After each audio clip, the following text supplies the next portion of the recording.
Welcome back, or if you have just joined us, we are broadcasting live from the Nedbank stand at Nampo, and we are talking about climate resilience.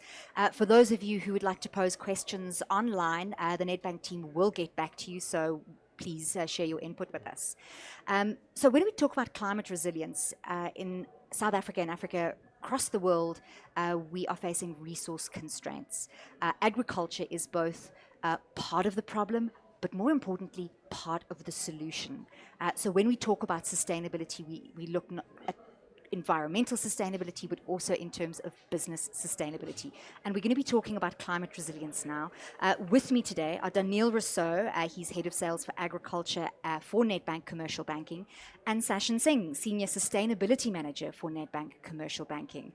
Thank you so much to you both for joining me this afternoon. Thank you, Thank you. Andy.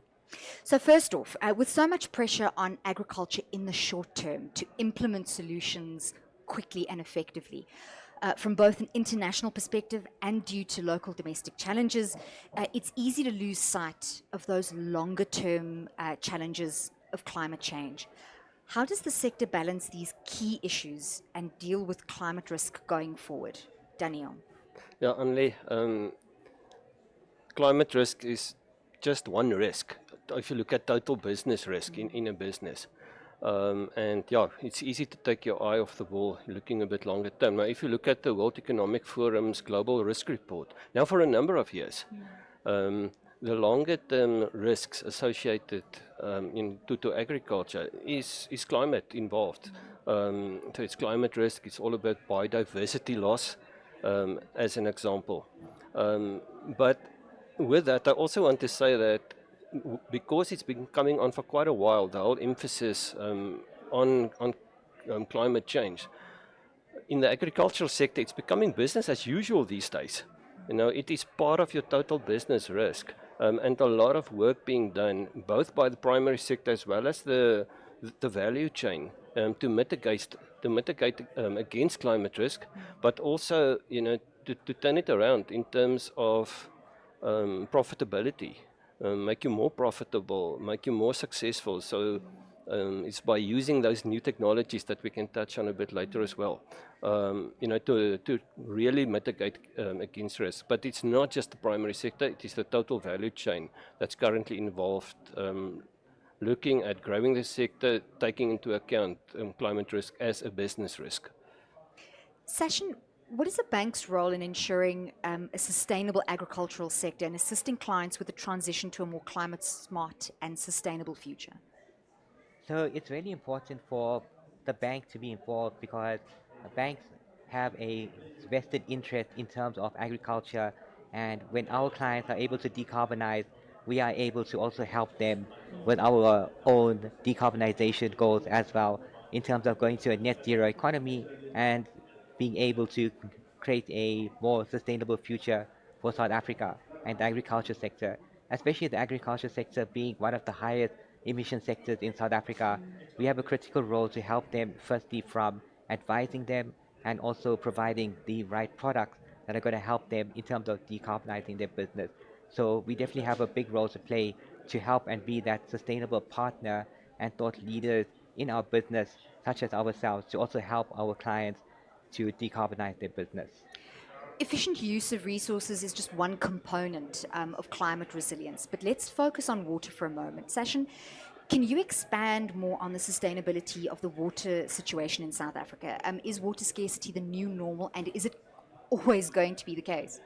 That's a very good question, Andy. So what I can tell you, if we take a step back and understand how scarce water is in terms of the Earth's resources, only 3% of the fresh water is actually drinkable in the world.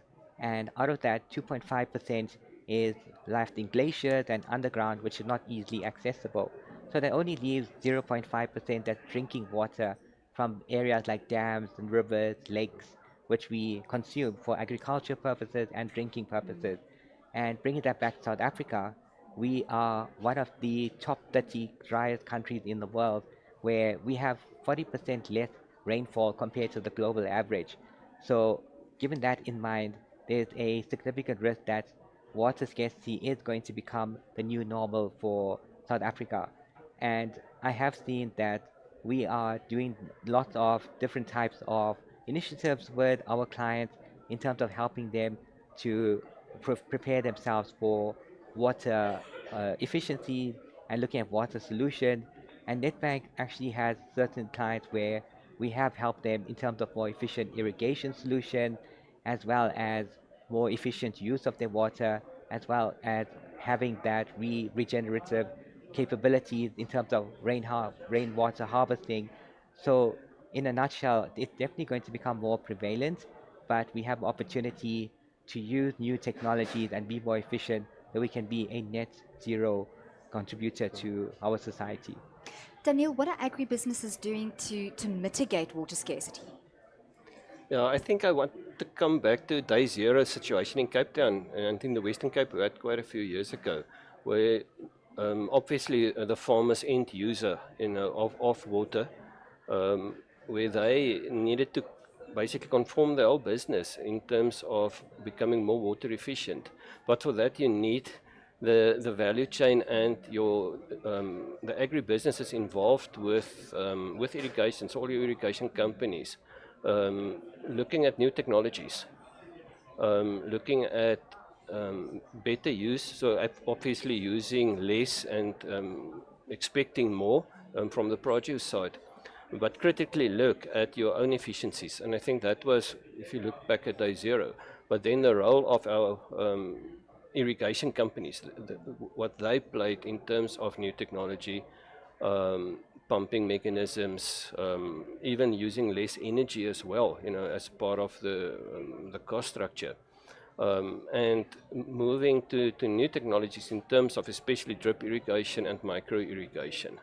But it is not just that. If I can just add on in terms of new cultivars that we've seen over the last number of years.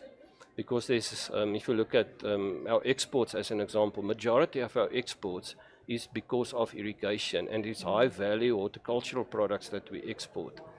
So that's why I think the role of irrigation companies is extremely important in terms of new technologies, either developing themselves or bringing new technologies in.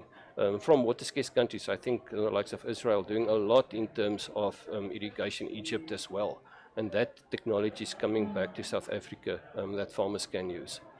Financiers also play a very important role. We heard earlier from Shane how banks are looking at moving into a more advisory partnership space. So Sashin, what is Nedbank doing to encourage its clients to plan better for future water scarcity? So in terms of that, Netbank does provide advisory services as well as being a trusted partner for our clients in terms of we have specific solutions that are tailored for our clients based on their needs. We're able to finance them, whether they're looking at things like water treatment, do they need irrigation solutions such as what Daniel was mentioning, and also things like if they need dams and how do they manage their water supply and the water flow, whether it's infrastructure as well. So Netbank does come in and help them.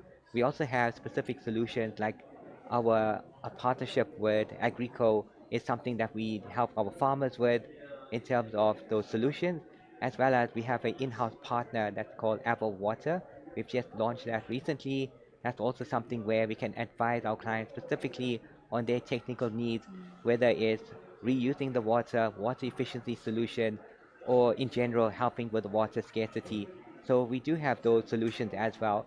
And we also look at, we have a 30-year-old partnership with the World Wildlife Fund, which we've been running with, and not just looking at it from a banking perspective, but being a custodian for the environment, where the World Wildlife Fund actually helps us in terms of protecting biodiversity, protecting the water scarcity areas, and removing things like your alien species around watersheds as well.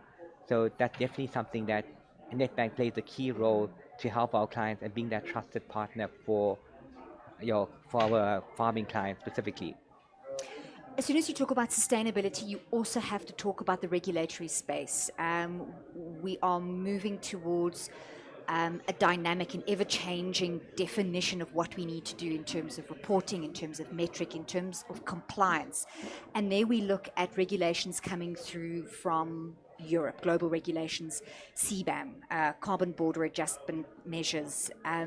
Sashin, energy is another major factor contributing to this space, not just water.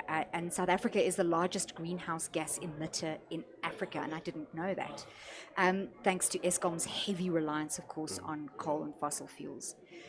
With South African agriculture recording record exports in 2024 of 13.7 billion US dollars and more than 50% of our production by value being exported, can we expect international buyers of our goods to step up the pressure from a carbon emissions perspective? Thank you, Anli. That's a very good question on that.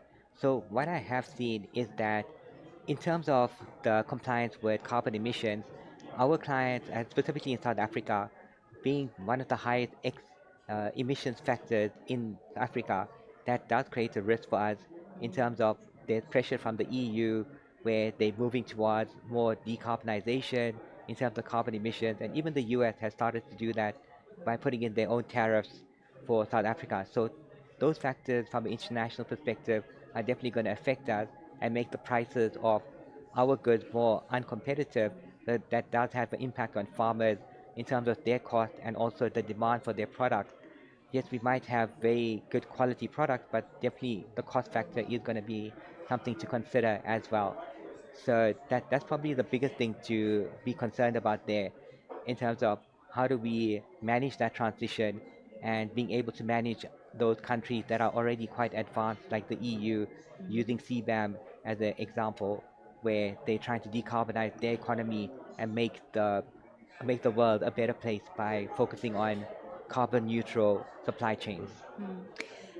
South Africa's agricultural exports are currently not affected by CBAM, as agriculture is not included in the initial scope of CBAM, but its scope expands to include agricultural products. It could significantly impact South African exports, potentially increasing the costs and reducing our competitiveness, especially in the EU market. So, can you tell us a little bit more about CBAM and what your thoughts are on the likelihood of that scope expanding? Yes, so CBAM is going to be officially, it's been in a transition phase from 2023 to 2025, and as of 1 January 2026, it's going to be officially implemented in the EU. So CBAM is basically a tariff for carbon emissions in the EU, where countries that export into the EU are going to be taxed on their carbon emissions per emission metric. So that's what it is. And the current industries that are impacted are steel, iron, cement, fertilizers, electricity, and hydrogen. So, with those sectors in mind, agriculture is not yet affected, but there is a risk that in the future that the EU might consider to expand that list, and agriculture could definitely be impacted. Then we'll definitely have a risk in terms of our exporting capabilities. Specifically, in the EU, we export things like citrus, wine, nuts, and other types of fruits. So I think that's definitely a risk for us if our clients and the sector as a whole is not able to decarbonize.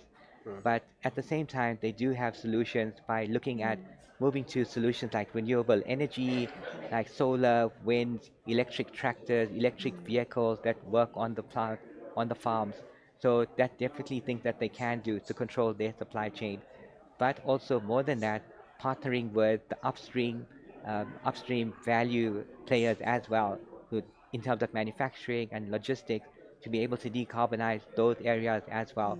So there's definitely an opportunity for them to be up to speed and being proactive about this because it's definitely not going away.